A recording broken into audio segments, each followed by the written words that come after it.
Hi అండి, నేను ఈరోజు పచ్చిమిర్చి పల్లీలు టమాటా పచ్చడి చేస్తున్నాను. ముందు దీనికోసం పల్లీలు వేసుకొని పక్కకు తీసుకోవాలి. తర్వాత దాంట్లో ఆయిల్ వేసుకొని పచ్చిమిర్చి టమాటాలు వేయించుకోవాలి. చూడండి,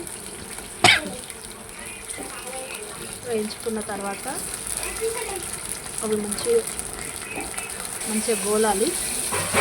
మంచిగా ఇలా గోలిన తర్వాత వీటిని వేసి మిక్సీలో వేసుకోవాలి. మిక్సీలో వేసుకొని ఇందులో కొద్దిగా ఉప్పు,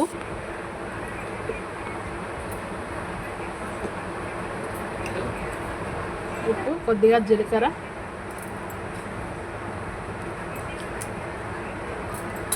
వేసుకొని మిక్సీ పట్టుకోవాలి.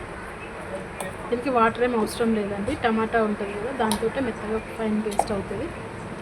మిక్సీ తీసుకొని అదే గిన్నెలో కొద్దిగా ఆయిల్ మిగిలింది కదా, అందులో వేసుకొని వేడి అన్నంలో కలుపుకొని తింటే సూపర్ టేస్ట్ ఉంటుందండి.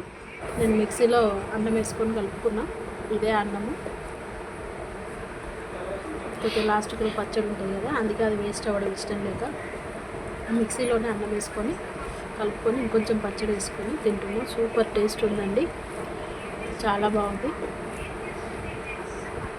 మీకు నచ్చితే నా ఛానల్ని సబ్స్క్రైబ్ చేయండి, లైక్ చేయండి, షేర్ చేయండి. Thank you for watching. Bye bye.